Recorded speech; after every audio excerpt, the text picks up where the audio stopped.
Afternoon, everyone, and welcome to this week's Southwest Herts TV show for the 4th of September. This week we may have only had 4 working days, but we've still got, due to the bank holiday, but we still have an absolutely packed show for you. And this week we only have one guest because we have so much other stuff on. Neal is back from his travels and will be doing the sport. I know you're all relieved that I'm not doing it this week. And here's also the latest developments on Saving the Red Lion. Catherine has all the local news and charity information. Chris is back from also back from his travels and will be reporting on several major local events for your diary. And this week's special guest is Laurie Bernard, whose company, the Business Services Partnership, is a long-standing and well-established locally based management consultancy. And Laurie will be telling us about these resources open to small and local enterprises who are looking to help to expand or train their staff or any other business advice. As usual, you can contact us all on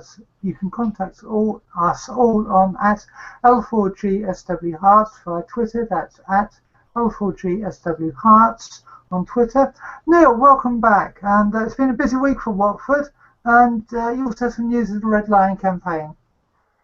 Yep, lots more ins and outs on the transfer market for Watford, as if it wasn't enough already. And yeah, there's been a little bit of progress, and I'll be giving an update on that. Okay, and of course you'll be talking about Kings Langley FC and cricket as well. Yep, all the local sports news as well. Okay, that's fabulous. And Catherine, you have lots of charity news from the past week, I gather, and a restaurant review for us. Absolutely, yeah. I've got lots of council news, lots of local charity news, Peace Hospice, Christian Aid, Michael Green Foundation, and a fabulous review coming up. Don't miss it. Okay, well, Chris is actually home-based, and we seem to be having more technical issues than we do when we send him out on the road with his smartphone. So I'll skip Chris for the moment and go straight to Laurie, and welcome to the show, Laurie. As I said, you've got a long-standing reputation as a business consultant. You've worked at Wente, which is a business park and providing services to local SMEs near the Dome Roundabout. And you will be talking about that resource and other resources open to local businesses, won't you? Yes, indeed. Looking forward to sharing that with all the viewers this week. Okay, thanks very much, Laurie. And well, Chris will be talking, as I said, about a whole range of events to do with the show, to do with events that are happening in South West Hertfordshire, and he'll also be talking about one or other bits and pieces, including a kind of restaurant review, which and a new concept that he found out about only the other day. So he'll be talking about that food information. Anyway, first let's have a quick look at some of the local L4G events from the past week. On Monday was bank holiday, so no events were planned. On Wednesday we held a coffee meeting at the Regis building, and I think quite a few people went. Chris was going to comment on it, but obviously he can't. But quite a few people went, and I think it was generally very successful. And then the other one was yesterday was the third Link for Coffee at the Perk in Carpenter's Park, where again about 5 or 6 people turned up, but it was a really interesting discussion. One of the people who keeps turning up is the chair of Three Rivers District Council, a gentleman called Eric Bishop, and he gave us lots of information about some of the things that are happening, and that's about some of the things that Chris is going to be talking about. And finally, this lunchtime we held a Link for Growth corporate social responsibility lunch at Scottsbridge Mill, which again was fairly well attended and had 1 or 2 really interesting discussions. Laurie, welcome to the show. Thank you. Okay, and tell us a little bit about yourself and how you've been working as a kind of management consultant. Well, I guess in some ways all my life I grew up locally. My parents had ladies' hairdressers salons, and I wasn't cut out to be a hairdresser. So I went to college. I studied marketing at what's now West Herts College, got a diploma in marketing. I worked at a well-known hi-fi store in Watford called KJ Leisure Sound, managing that for a number of years before I moved on to Lombard. And through a career, and then 23 years ago, the company I was working for, part of Xerox, closed down, and I set up my own business management consultancy and training company with the help of my local enterprise agency. Okay, so I mean, in the old days, many small businesses used to look for to their accountants or their bank managers for advice. That's no longer the case, is it? I think not. I think specialist advice can be obtained from the right authorities, but particularly people like bankers these days are often seen as salespeople looking to market the products of their own organisation and are in fact targeted to do so. So to get unbiased advice, it's often a good idea to go and seek help from somebody who doesn't have an axe to grind or commissions to make or targets to make from the organisation they're working with. Okay, that's great. So what type of organisations are available to help? I mean, in Watford there's Winter, which is kind of springs to mind, but there are other organisations in addition to Winter, aren't there? Yes, there are. And it depends on how large your organisation. There's the Business Growth Service, for instance, does give local businesses who are ambitious to grow access to funding on some form of joint funded basis. You pay part towards it and the government pay part towards it, and to access that, contact either Business Growth Centre themselves, and it's managed in this area by Grant Thornton's, or contact a local business growth specialist who's registered with them. Yes, I am as well, but there are others available locally that you can have a chat to. Yeah, and so where are these people based? I mean, are they all kind of like home based like you are, or do some of them work in offices, say in Clarendon Road or on Winter or Cropsey Business Park or wherever? I think you'll find them at a number of organisations. Often firms such as accountants may use the programme to help sponsor some of the work for their clients. But if you go to the Business Growth website, I'm sure you'll be able to locate somebody who would have the right background for the sort of help that you're seeking. Yeah. So if you were a small, medium enterprise and a company and you didn't know who to go to, what kind of tips would you give to a independent trader or a manager of a small company about choosing a consultant and the type of consultant they might need? So before someone comes to you, what kind of information do they need to know that you're the right guy for them, sort of thing? I think one of the first things to do is to look for referrals and recommendations.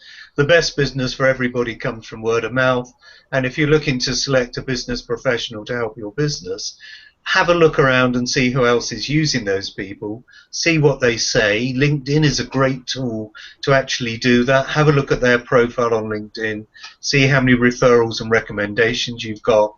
You can actually click on the people who have recommended that consultant for various services, and maybe contact them direct to see how they really found their service, as opposed to relying on something that may have been co-written by you're not quite sure who, or on the client's own website.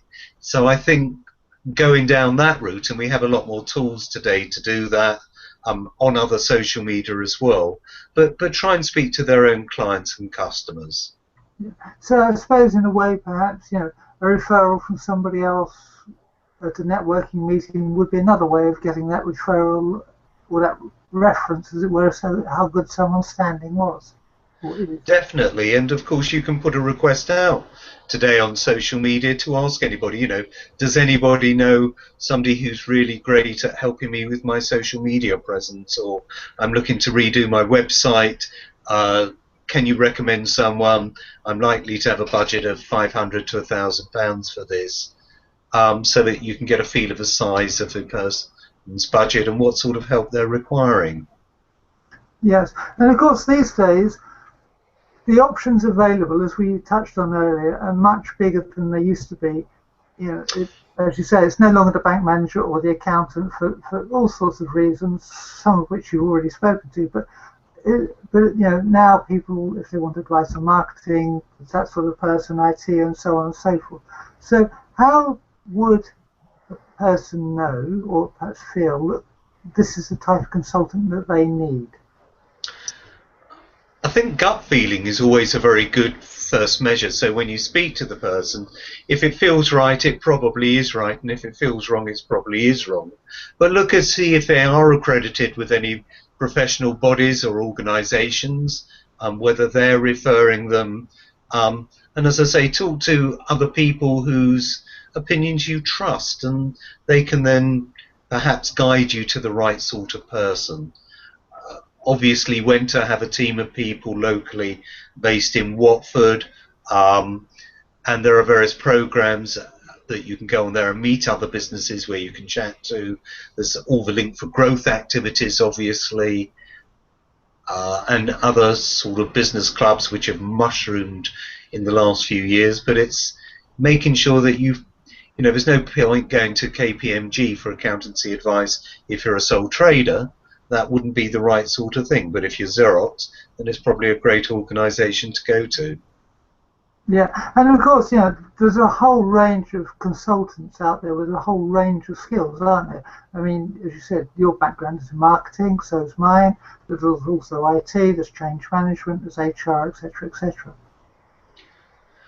Yes, and I think what people are often looking for today is what people call, wait a minute, that side, grey hair, and a bit of experience of a marketplace. I think you should be looking for a consultant who is experienced. If you want some bright ideas, then it's great to get somebody fresh out of university and they can bring in a new impetus to you. But on the other hand, somebody who's been there, done that, and helped other people and can prove that can be very good. One of the things that I find great is I learn a lot from my clients. I'm running a group mentoring program for Winter at the moment, and I've got a communication specialist there, got people who do virtual PA work, all sorts of activities, and quite frankly I learn a lot from them and get a lot of information from them that helps me in my business. So I think it's participating in local activities that will help you source local people to help your business who are very skilled. I mean, we're very privileged in this part of the country to have a lot of very good people, very enterprising people, people who've been there, done that, maybe no longer want the huge buzz of a city or Docklands anymore, but have come out to more pleasant pastures in and around Watford to develop their business and their lifestyle in a way that is better for most businesses, as opposed to purely being looking to conquer the world. I was talking to a client this morning, or rather yesterday morning, been talking to for the last 10 years, and he now is in his mid-40s, no longer wants to conquer the world. Yes, he wants comfortable living, and that's fair enough. And I think we've got a lot of great resources locally to help people. Okay, that's great. So once the company has found the right consultant, is there any such thing as a typical journey for that company with the consultant, or is it all kind of completely bespoke? I think it's important to have a sort of diagnostic meeting to start with, where the consultant can actually prepare you a report and tell you what actions are going to be required, come up with an action plan that is both timed and budgeted, so that you can see exactly where you wish to go, and to plan that journey, and then to have frequent catch-ups with your consultant along that journey to make sure you're making those milestones, or if in fact the destinations change, you can change the journey. Yes, and of course that's part of it, isn't it? Is constantly monitoring and being in contact between the business and the consultant to make sure the consultant is still, as it were, meeting the client's needs. Yes, and it works both ways, and also that the client is doing some activity as and when. I once had a client in, and he needed to produce a business plan for his business under a government program, and we sort of suggested what he needed to be doing to achieve that objective, and he said, I didn't come to you for homework. Well, it's got to be a partnership between you and the client, the consultant and the client, and I think it's very important to set out those parameters of who's going to do exactly what during that process, because otherwise the communication channels aren't clear, misunderstanding creeps in, mistrust maybe creeps in, and people don't think they're getting value for money.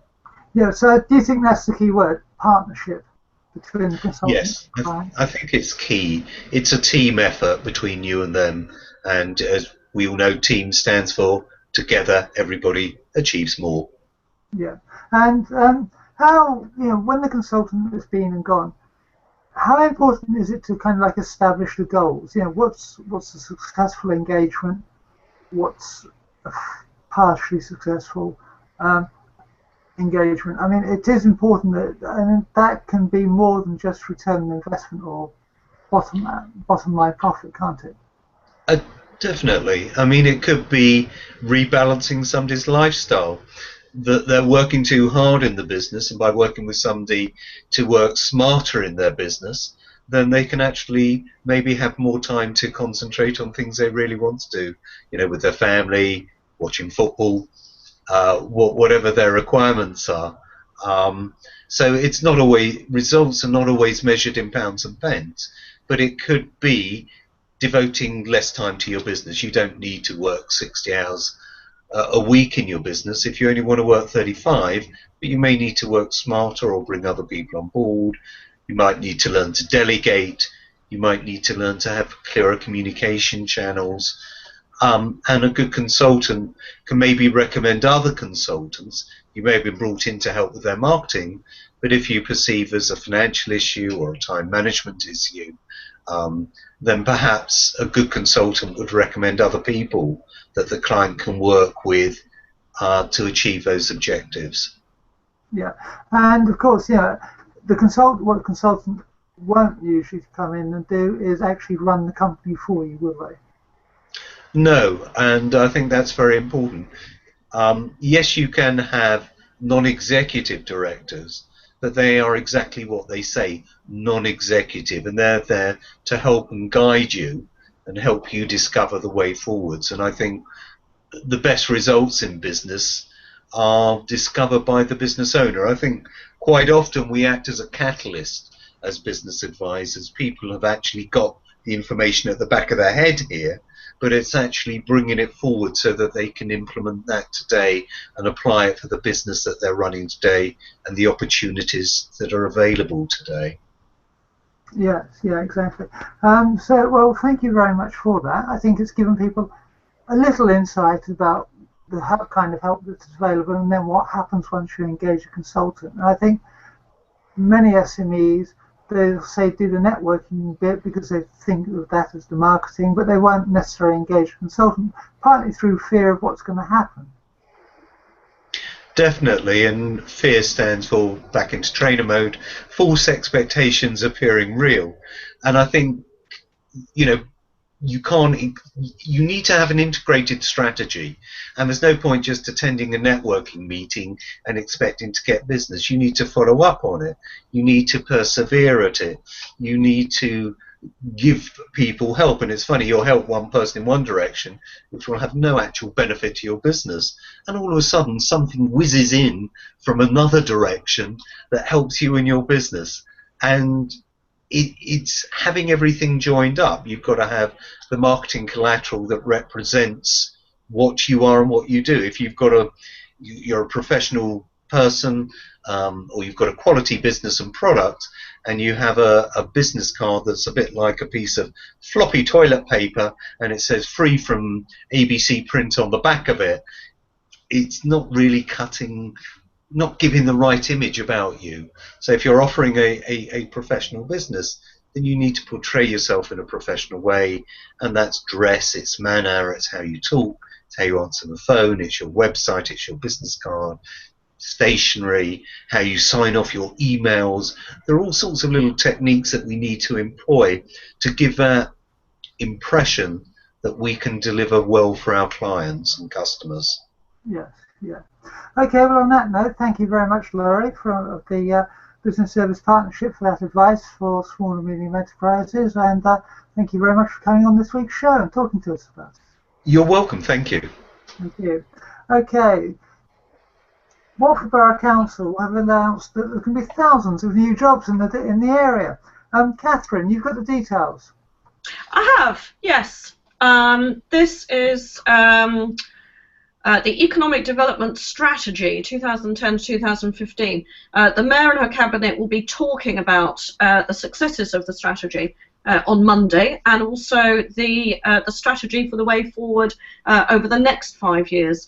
What they're saying basically is that the plan was to boost the number of jobs in the area. Already they were saying that by the end of 2014 they'd exceeded the targets, and the figure is expected to rise even further. They're talking about an extra 9,000 jobs being created in Watford during redevelopment of Charter Place, the extension of the Met Line, and also the regeneration of Watford Business Park.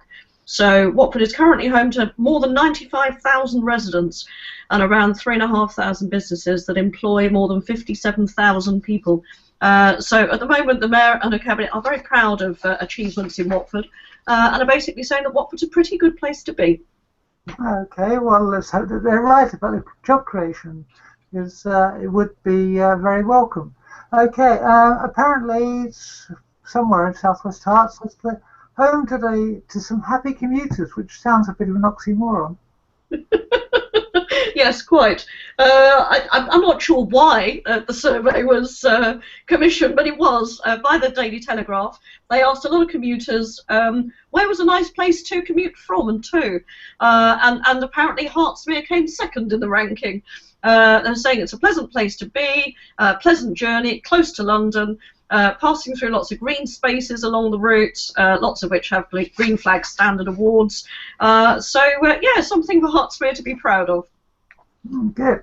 And coming back to Watford, there's still time to comment on the proposed ward boundary changes, which I think you mentioned last week. Yes, absolutely. The council are asking for a public consultation. Have your say. You can have your say up until the 19th of October.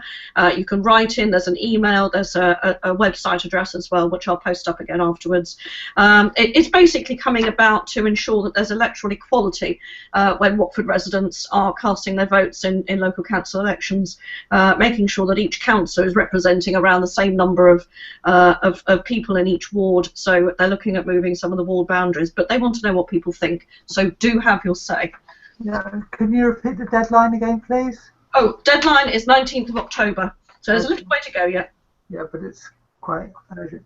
Before we start on the sport, Neil, I gather the Red Line campaign team have commissioned an online survey, and the deadline is this weekend or something. Yeah, so they've progress is moving on very quickly. Unfortunately, we still haven't had an answer from the council yet about the asset of community value, but that should come through soon.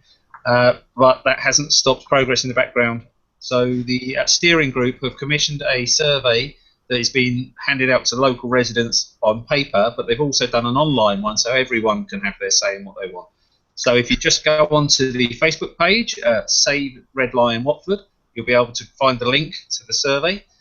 Anyone's entitled to take part and have their say, and yeah, this weekend is the deadline. Yeah, okay. And it's a Survey Monkey online survey, isn't it? So it's quite an easy thing to fill in. It's very easy to fill in, yes. You don't even need to give your personal details if you don't want to, so it can be completely private. If you want to lend a hand, you can leave your details and people will get back to you. Okay, that's great. Now, sport.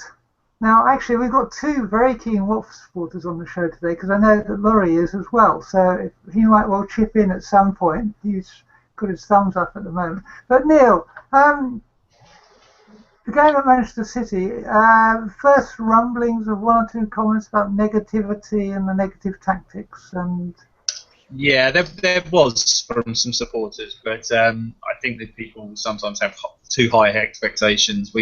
It was a damage limiting exercise up there, and at half time when it was 0-0, it was all going very well, and we made Manchester City look very ordinary, in fact. Unfortunately, 2 early goals in the second half put paid to that, but we only lost 2-0. Hopefully when they come down to Watford, we won't use the same tactics, and we'll try to go up against them. But the negativity comes from the fact that we only drew our 3 games. But if you look at the performances in the first 3 games, they were all very positive. We could and probably should have won all 3 games. So let's wait and give them a few more months, and I'm sure this will all be forgotten, and we'll be sitting in the middle of the table and we'll be very happy.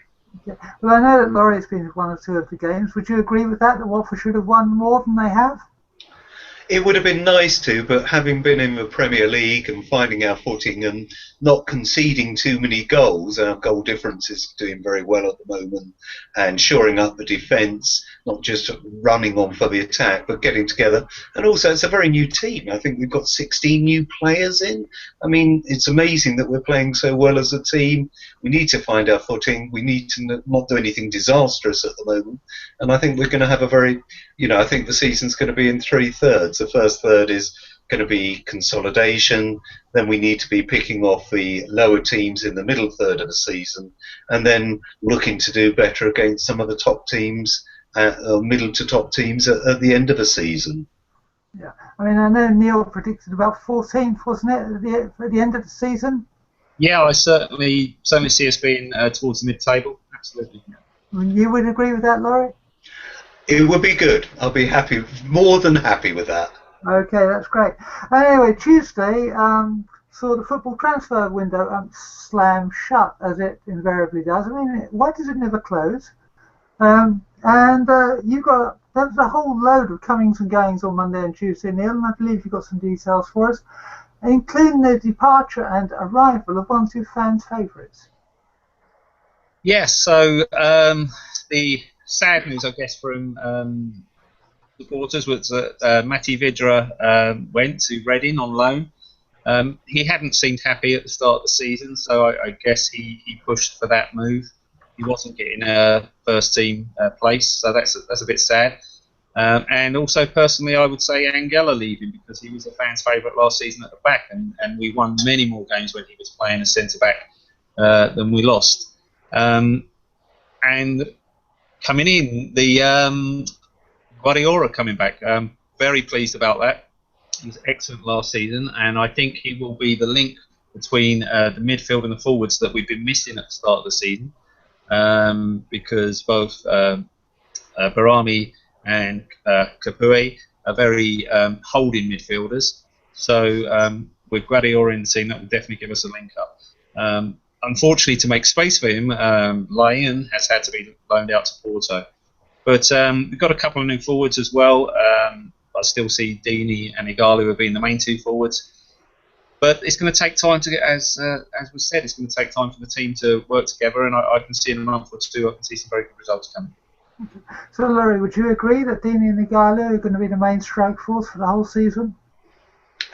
I certainly for between now and Christmas, whether some of the new boys come forward after that and prove themselves. Some of the players are not the youngest that we've got on board this season, so I think moving players around and playing different players for different parts of different matches may be key to the success of some of our older players, particularly not used to the pace of the Premiership, may not be able to last a whole 90 minutes or 95 minutes at full capacity. But yeah, I think good old Troy is going to be up there doing it for us. Okay, great. Neal, Troy Deeney still number 9? Yeah, Dean is always going to be the number 9 at Watford. He's a Watford legend. The only player to ever score 3 20s on the trot, so that's his position. He can hold on to that as long as he wants, I would imagine. Yeah, because they've issued the squad numbers, haven't they, for the rest of the squad? Yeah, they have, and I tried to get them up on the screen at the same time, and unfortunately I couldn't, so sorry about that. Okay, don't worry. Okay.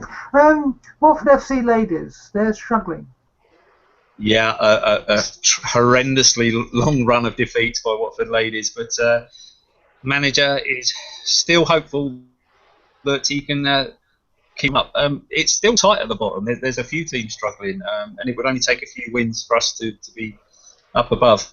But this is the inaugural season for this Premier League for the ladies. There's no relegation, so there's no panic stations. I think now it's a case of trying to build for next season. Okay, great. And Kings Langley played twice in the past week with mixed fortunes. Yes. Unfortunately, in the FA Cup preliminary round, they went out to Russian Diamonds 1-0, which was a very even match by all accounts. So that's unfortunate. But in the league, they're doing very well. Another win.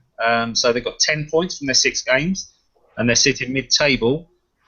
And with Bedford Town to come next, who are just above them in the table, they've got opportunities to jump up. Now, this league is incredibly tight. There's only 3 points from 7th to top. So Kings Langley have started really well, and they should be pleased with what they're doing. Yeah, because they were promoted, weren't they, this season into this current league?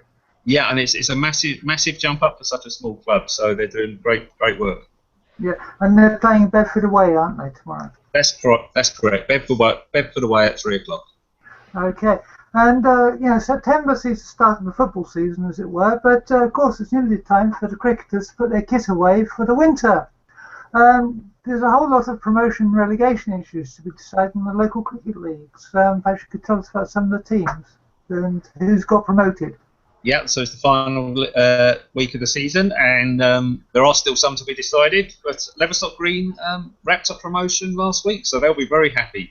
They only need 6 points, from tomorrow's game to finish top of the league. They were quite lucky that Radlett slipped up, so they've just dropped out of the promotion place in Radlett seconds. So that was in Division 2A. In Division 2B, Abbots Langley have sealed the title after a win against St Albans. So congratulations to Abbots Langley. They can relax and enjoy the last game of the season. Sounds like a good excuse for a party. Every match after cricket is a party. If you've ever played cricket, you'll know after every match it's just head to the bar and enjoy yourself. Okay, well I'll take your word for that. Yeah, absolutely. The Radlett, unbeatable last season. They've lost one game this season and racks up another easy win, and they secured the Premier League title. So well done to them.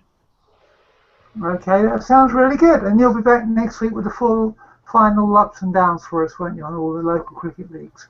I will. There's a couple of local teams struggling, so let's hope they can stay up as well. Okay, that sounds great. Catherine, there's still time to take part in Herts Hertfordshire Air Ambulance's Go Red fundraising event. Yes, absolutely. This is being held during the days between Monday the 21st and Sunday the 27th of September. Basically, you can sign up to receive one of their packs and hold your own fundraising event to raise money for Herts Air Ambulance. They run as a charity. They're not funded by the NHS. They need our money. You can hold an individual event, a red-themed party, or a red cake bake, or you can hold something in your office. You can just have some posters up with a collection box, or you could wear red and be sponsored. There's lots of ways that they're asking people to raise money and raise awareness of what they do. So I'll post up details of that. Okay, that's great. I suppose if you're going to bake red cake and everything, you need to know about the Michael Green Foundation's Eat Fit courses, which I gather are happening in both in both St Albans and Watford, and starting in early October, and you can register now. Absolutely, yes. If you've seen one of these flyers anywhere, then the Eat Fit is coming to a town near you. Previously, we've run one in St Albans very successfully. We're doing that again. We're doing Watford as well, both in the sports centres, Everyone Active Sports Centre, who are helping us to promote this, and they're being run by nutritionist Varsha Khatri from Illuminated Health. With her expert knowledge, we'll be bringing a course to people to help inform people that it's not all about low fat, it's not all about cutting things out, it's actually about enjoying good natural produce and really looking towards a healthier lifestyle. So yeah, that's coming up. We're, as I say, we're out and about dishing flyers out for that, putting posters up all over the place. We'll have some posters out on the day that Watford's doing one of its big events, which is all centred around sports, on the 19th of September. And we'll also have a market stall in St Albans on the same day as well. So look out for us there. Okay, but before that, you've got your Magic and Comedy Night coming up, and I gather there's still just 1 or 2 tickets left for sale. Yep, absolutely. This is Comedy and Magic on the 26th of September. This is being held at the Radlett Centre. Doors open 7:15, start at 8. We've got fantastic lineup. We've got Nicholas Einhorn, who's a Gold Star member of the Inner Magic Circle. He's going to be doing some magic for us. And we've got Bennett Aaron, who's an award-winning writer, actor and comedian. He's going to be in the first half. We've got a fantastic auction at the interval as well, where, bless them, Arsenal have donated a signed shirt for us to auction on the night. So yeah, there's lots going on. That's the 26th of September. £25 a ticket. Let me know if you want one. Okay, that's great. And if you're feeling a bit more energetic than just sitting around eating food or laughing at people, there's still time to register for the Peace Hospice Push It for the Peace obstacle run in October. Absolutely, yeah. This is Push It for the Peace, as you said, Saturday the 3rd of October. It's £45 to register. You can register online. You can, in fact, register on the day as well. It's a 5-mile obstacle course. It's great fun. It's very family-orientated. Lots and lots of things going on the day. It's being held on Chiswell Green, which is a different site to last year. But, yeah, it's one of their flagship events, so it's great to get involved in that. Okay, and if you're interested in music and looking for something to do, Catherine, you've got news of what looks to be a fabulous music concert for classical music fans. Absolutely, not just a fabulous concert, but incredibly affordable for some world-class music. Only £10 to go and see. Now I'm going to have an attempt at this. Alexander Ardakov, who will be performing at Our Lady Mother of the Saviour Catholic Church on Saturday, September the 26th, raising money for Christian Aid. He's internationally renowned and comes with a huge recommendation for an excellent performance. One little note to add to that is that whilst the church has an excellent grand piano, if anybody wants to help them move it into position on the Friday before, they'd be very grateful of any help. Okay, and you can get your tickets through there's a website link, isn't there? Yeah, there is a web link. You can get tickets on the door on the night, which of course is nice and easy. Doors open from 7, or you can get them in advance from the Langley Butcher, the King's Christian Bookshop, the Chipperfield Larder, and the Post Office. And there is also a web link, which right. Okay, and we'll put the web link up on the page after the show. Okay, and if you prefer the visual arts, then Kings Langley Hospice of St Francis are exhibiting some local artists' arts and crafts. Absolutely. From September the 4th to the 12th, there will be a display in the hospice shop window with the aim of raising the profile of each individual artist features and also drawing more customers to the village shop as well. So this is local artists. If it takes off in a big way, they're going to hold it as a regular event each year. So it would be great to support this. It's a great way to get local artists to come together and introduce them to people who might be interested in buying or simply looking at their work. And of course, it's a great way to get people into the shop as well. So that's from the 4th to the 12th of September. Okay, so basically today until next Saturday, isn't it? Indeed, yes. Okay, that's great. Chris, you and I sort of heard this kind of rumour the other week that the Three Rivers Music Society would be forced to close. And I gather that's likely to happen now. Well, not entirely. It's basically the Three Rivers Music Society has been going for 40 years. And what the problem is here is that they're looking for new blood. They actually, the society could continue with existing funds for a further 5 years, but the treasurer's like 80 plus. Everyone's, like a bit tired, and they want some new blood, some fresh legs into the society to basically give it a bit of a boost. Really, the people that have been doing it for decades, and this is the main problem. So I think they want to hang up their violins or whatever unless somebody comes along and gives them a hand. Okay, and apart from this Sunday's Link for Growth Sunday lunch, I'd imagine the biggest local event this weekend is the Crocs Fest. Yeah, now I've been to this. I think I went to it a couple of years back. I think I missed last year, and I might be missing this year due to my ankle issues. But yeah, they've got, this is one of the local events that's a bit of a highlight. They've got like 4 or 5 events on the green in Croxley every year, and this is like got to be one of the biggest ones. And basically you can drive up there and park in all sorts of places in the fields up there, but they have on the green, cordon it all off, and basically it's a a day of, well, an afternoon anyway, of great fun with stalls and food and drinks and something for all the family there. And they've got live music there. They've got a whole string of bands on throughout the afternoon. They've all got about 40-minute slots, I guess, 30 to 40 minutes. And they've got, I'll go through them, they've got a few here. To be absolutely honest, I don't know any of these, but they're all local Hertfordshire type bands. You've got Vinyl Plan, which a melody-driven 5-piece, which they've sort of indicated that they resemble The Cure. You've got a group called The Involved, who are influenced by people like Pretty Things, Pink Floyd, The Who, Pistols, Stone Roses, Stones, Beatles, and Joy Division. So that's quite eclectic. That's gonna. I don't know what they're going to do, because that's like everybody almost, isn't it? Then they've got the Polka Dots, which is apparently a sassy group of 3 ladies who are apparently going to do things from the past, and also things from Rihanna and people like that. Then you've got Mean Steed, the Nash Villains, Streetcar 9, Fivefold Kiss, the Valens, Tailgater, who apparently Stairway to Heaven and Highway to Hell. If you like those things, then that's a group to look out for. And the Turner Brothers. So that's a real mix of bands there, but all fairly local, and you should be able to spot them in other places around the county as well. Yeah, and it starts at midday, doesn't it? It goes on to late. Yeah, midday till 8 p.m. On the green.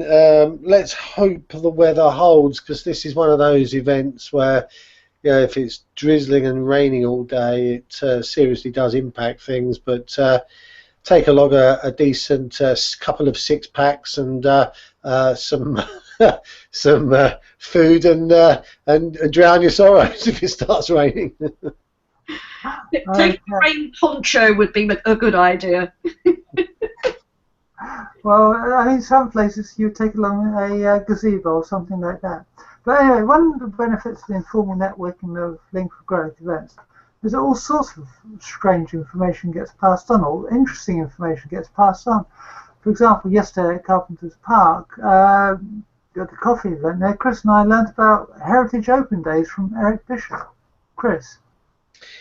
Yeah, now this is a nationwide thing, actually, the Heritage Open Days. But it's one of those things, isn't it, that people don't publicise very well, and it's been kind of kept under wraps for some bizarre reason. Now, the concept of it is really simple.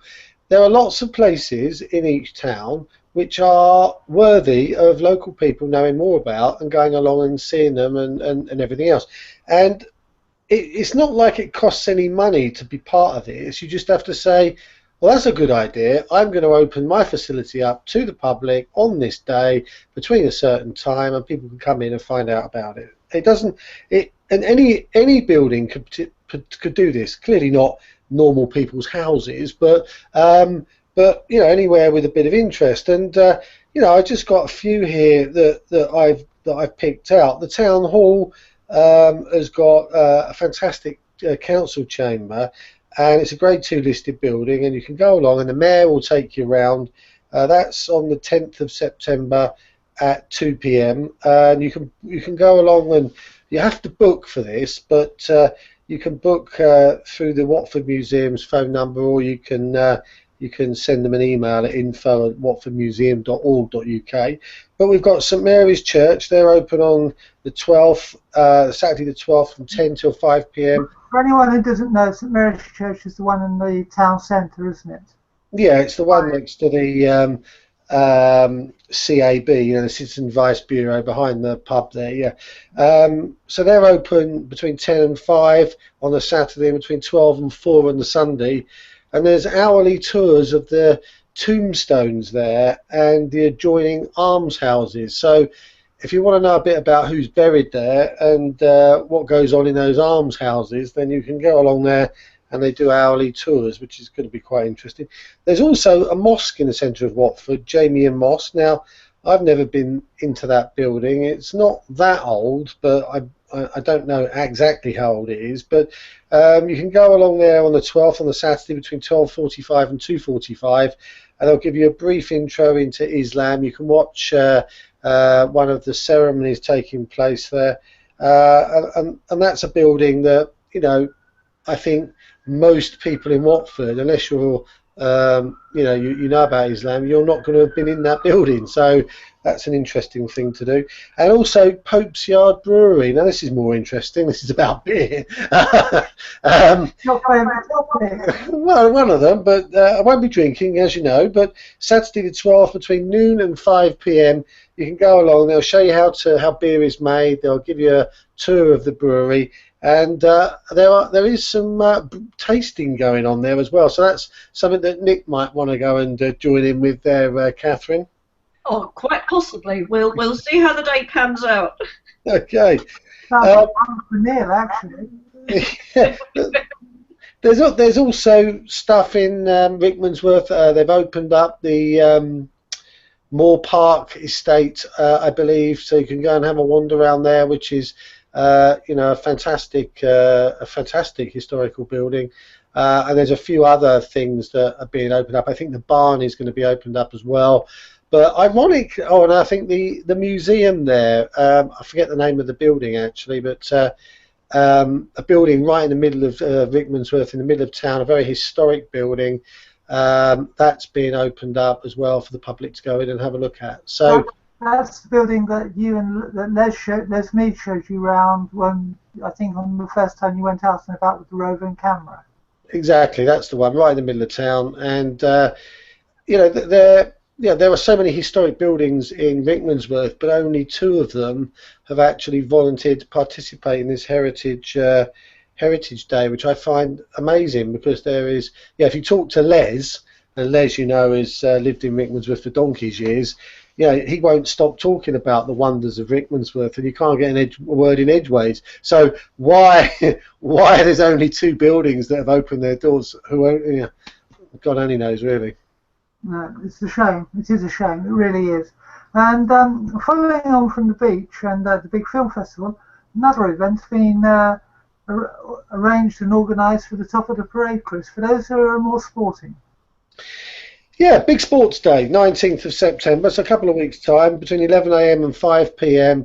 in the pedestrianised section of Watford High Street. So that's from the Clarendon Road all the way up to the underpass, up to the overpass, and then right up to the underpass towards the pond and towards the council building.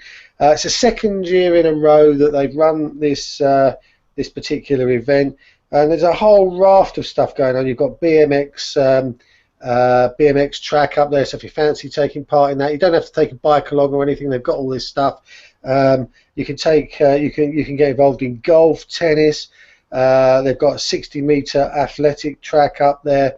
They've got a parkour going on. Now, I don't know whether you know what parkour is. Allegedly, it's free, the style of like free running and jumping over buildings and through openings and all sorts of paraphernalia in the high street. Well, you can get involved in doing some of that if you want.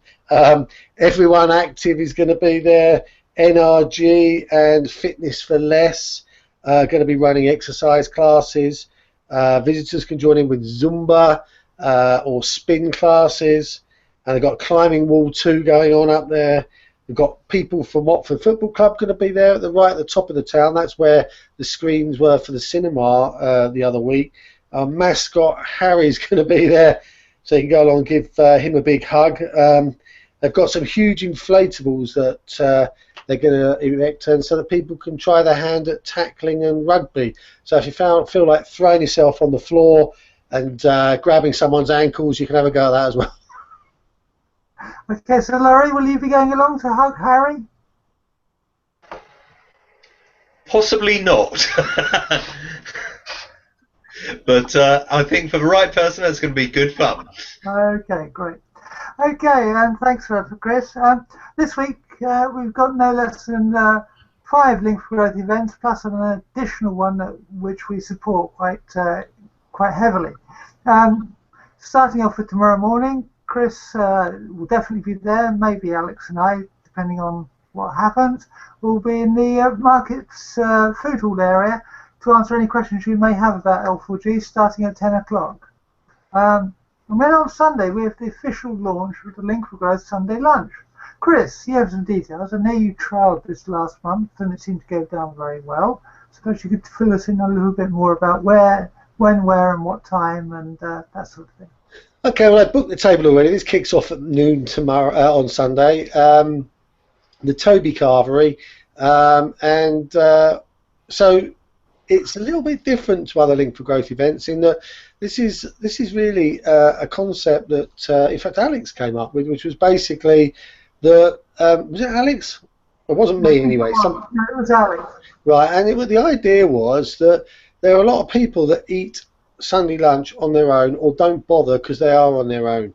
And wouldn't it be a great thing if we could get people like that who could come along and just have a really good lunch at a reasonable price and actually participate in a little bit of community building. Now, we trialled this last month, and I took my mum along because my mum doesn't get out to those kinds of things that often, and Jean Flower took her mum along, and these are two 80-year-old women sat next to each other. From my mum's perspective, she said she hadn't enjoyed a lunch as much as that before I don't know when, and they talking away, chatting away, and that was just such an amazingly different but great experience to see two people who wouldn't normally go out to a networking event actually enjoying themselves over a Sunday lunch. So the idea is to bring different people along so that they can participate in being part of the community. Okay, and on Monday you've got another opportunity to test lemon drizzle cake at the kitchen. Now, hold on a second there. Hold on right there, because I saw a post on the kitchen's the Croxley Kitchen's wall this week, which saying they're producing this cake, or they have produced this cake, and I have to tell you, it sounds awesome and could possibly rival the lemon drizzle cake. So I'm gonna maybe give that a go on Monday, just to give another flavour to the whole lemon drizzle affair. And well, we look forward to a tasting report next week. Okay, no problem. Okay, great. And then Wednesday evening we've got the usual Link for Growth Rickmansworth drinks starting at 7 o'clock at the Fox and Hounds, which is in the High Street next to M&S. That's usually a fairly good event with lots of turnout, and there's been changes in the management there, and we look forward to finding out more about them on the evening, don't we, Chris? We do indeed. They're turning that pub.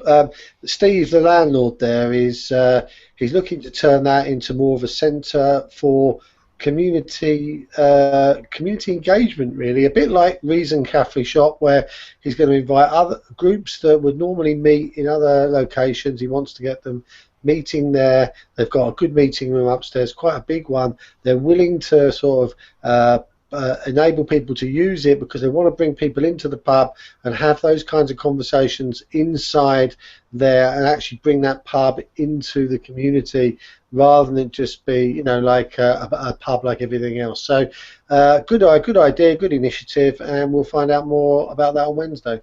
Okay, that sounds great. And Thursday, Catherine, you're hosting the Link for Growth Coffee at the Mercure on the A41. Absolutely, yeah. Come along to the Mercure Hotel on the A41 10 o'clock till 11:30, where we meet for coffee. Excellent coffee there, as always, and always a lively group discussion. It's a different change of faces each time, so yeah, come along, see what it's all about. Great, okay. And then next Friday evening, it's not a Link for Growth event per se, but it's one that we support, and that's the Yellow Comedy at Reason. Starting at 8 o'clock, doors open at 7:30. I was hoping Neal was still around so he could tell us more about it, but he's disappeared temporarily. I put it up on screen at the moment. Yeah, it says doors open 7:30. Obviously, Reason again. If you're going, let Neal know beforehand. You can bagsy some seats. Headliner this time is Arthur Turner. If anybody remembers him from last time, he was the Italian Job. So be very interesting to see what he comes up with this time. Yes, well, I've still got the photos. Yes, I'm sure Alex still remembers them. See. Brilliant. Chris, With all these different Link for Growth events on, people might get a bit confused. Well, might ask, why do we run so many, or why so many run? What's the thinking behind having so many different types of events? And maybe in a week when we've got 5 sort of plus 1 event happening, you could briefly explain the thinking behind each of these events.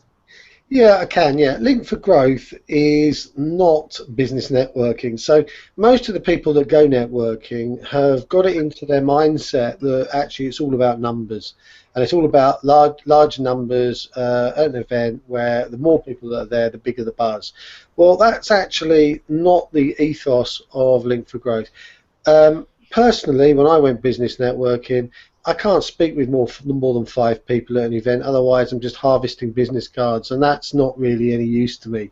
So what I wanted to do was have more in-depth conversations with people, get a bit to know who these people were and what they were about. And the more I know about these people, then the more I can help them, signpost and guide them to people who may be able to help them. So in Watford, I'm looking after the events in South West Herts, as it were. What I want to be able to say to someone who's interested in coming along is, oh, there's an event, there's 3 events this week. You come tomorrow, you come tonight, you can come next Friday, whenever it is, but there's something within reach so that they can come along fairly quickly and get involved. I don't want to have to say, oh, come along, we've got an event in 4 weeks' time, or it's 3 weeks' time on a Tuesday. Oh, I can't make Tuesdays. So we've created a basket of events which enables everybody to be able to come to something. So we've got stuff in the evening for people who work during the day. We've got people who are basically involved in charities or in businesses or whatever, who can make times during the day, can come to the lunches, or they can come to the coffees. We've got events at the weekends for people who are just too busy during the week to be able to make something in the week. So we've got a whole range of events so that at least everybody can come to something. And then they can get involved in what's happening. And then once people know what Link for Growth is all about, they very often want to spend more time amongst the people in Link for Growth. So they start to make time for coming to Link for Growth events because they are community building. And of course, the more people you know, the more stuff that happens. And you know, I say to people, if everybody within a 10-mile radius knew who you were and what you did, and the vast majority of those people liked you, you'd be a very busy person indeed. Yeah, I mean, that sounds great. That really does, and it is interesting, isn't it? The kind of wide range of people who turn up to all these various events. Absolutely, and the thing is that you can have a decent conversation with these people. You know, it's not noisy. There's no like format, so you haven't got to go through the same old script over and over again. You know, most people will agree that the scripted component, once they've heard it 5 times, they've heard it. You know, they've heard it enough. And actually, Link for Growth is about getting rid of all the stuff people don't like and filling it with stuff they do like. And what people do like, and this is proven, is they do like talking to other people. So if you have an event which is full of conversations, interesting conversations at that, then you're giving people what they really need, which is the opportunity to tell their story and the opportunity to find out about other people. Okay. Well, Catherine, before we go to the restaurant reviews, perhaps you could briefly tell us who's on at the Horns this weekend and the Coliseum during the week. Absolutely, yeah. At the Horns tonight, we've got DJ Wayne on the decks, because that's what I know. Tomorrow, we've got Fivefold Kiss. They're a pop and rock 5-piece cover band. Sunday, there's Jazz at Lunchtime, followed by Marchant. Don't know very much about them, but I think it's a bit more rock and pop. Quick rundown of new thing. Well, it's a return to the Watford Palace Theatre of Tales from the Vicarage live. If Neal was still here, I think he's going to it. It's for Watford football fans, basically. So for every ticket, you get a free book, which is called Tales from the Vicarage Live, Volume 4. The night will feature guest appearances from a selection of former Watford players and managers, alongside host Adam Leventhal. I don't know if I pronounced that correctly. Anybody that knows me knows I know nothing about football. And finally, Watford Coliseum. Just a reminder that the Herts Craft Beer Festival is not on tomorrow. It's been cancelled for the time being. Hopefully we'll see that re-emerging later in the year. But the King is back. Elvis is here. in a form on Thursday the 10th of September. Elvis is actually Ben Portsmouth. Apparently he's internationally renowned as one of the best Elvis tributes in the world. That's Thursday at the Coliseum. Okay, that sounds great. And finally, we've got two restaurant reviews, or two sort of restaurant reviews. Yesterday, Chris came on with came across a new food delivery service. Chris, perhaps you could tell us a little bit about that and what the food was like. Yeah, I can indeed. What happened was that I had, before I went away to kill my ankle, I had a phone call from a lady called Harjit Thacker.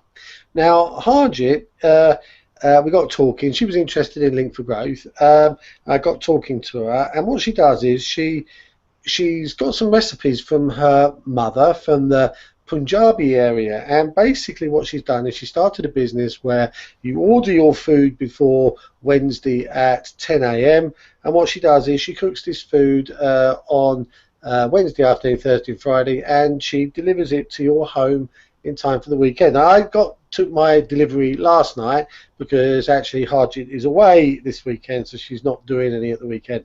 This is her business card here, and she calls herself the Punjabi Gourmet. And you know, I basically was a bit mad. I ordered everything on the menu basically because I'm not in a position to cook right now. I'm certainly not going to stand there at a sweaty stove with my ankles swelling up and aching. So, and I had a selection of the foods from all of this last night, just a bit of everything, and it was really, really nice. A really pleasant change. It's not delivered hot, so you do have to reheat it. But the taste of the food, except for one dish, which is not my favourite, I'm sure some other people might love it. Apart from that, it was a really good value and good quality Indian meal. Chris, I never took you down for a glutton. Catherine, you went to a very special place to celebrate your wedding anniversary this week.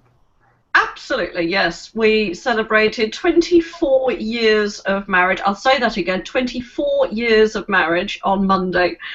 We thought we would treat ourselves to a meal out to somewhere we've been trying to get into for a while. What we normally do is leave it too late. If you're going to go to this place, book well in advance. This is the Artichoke on Croxley Green. It's actually on the green, you can't miss it. It's part of a group of restaurants owned by the Aspirational Pub Company. They also own the Coach and Horses, which are on the green, the Feathers in Rickmansworth, the Three Compasses in Aldenham, and Barbadega in Watford High Street. Each pub, each venue is very slightly different. We went to the Three Compasses a few weeks ago. And that was very homely, very cosy, a bit like going to someone's living room in the country. The Artichoke is very different again. It's got an ambience of it's very calm, very relaxing, quite moody lit in there. So it was a candlelit meal, very romantic. I would say possibly not the place for young children, although during the day outside I believe there's a lovely area, possibly even a play area out there. But the meal that we had was a romantic meal for two. The service was very welcoming. The service was attentive without encroaching. The food was delicious. We found one of our favourite dishes, which is halloumi chips, which they also do at the Three Compasses. Absolutely gorgeous to have halloumi chips with a favourite dip. Likewise, the camembert that they bake in the box as well is also very, very yummy. We had a fantastic fillet steak cooked to perfection. We asked for it rare, and it was rare, and it was beautiful. One of the best steaks we've had. They do lots of other things. During the week, they do an afternoon tea on a Friday and Saturday between 3 and 5:30. They do a breakfast menu, which is interesting. Some healthy things on the menu and some not quite so healthy. But they do a fish and fizz every Friday, and they do a cheese and wine every Thursday. So there really is something for everyone. It's a fantastic place to visit. The food's great, the service is great, great atmosphere, but do book ahead. Okay, that sounds like a very strong recommendation for the future. And on that note, it's time to say cheerio and thank you to our special guest. That was Laurie Bernard. And thanks to Chris, to Neil, and to Catherine. And hope you will join us again sometime next week or in the following weeks to find out more about what's happening in South West Hertfordshire for Link for Growth and other news and events. On that note, I'll say bye-bye. Cheerio.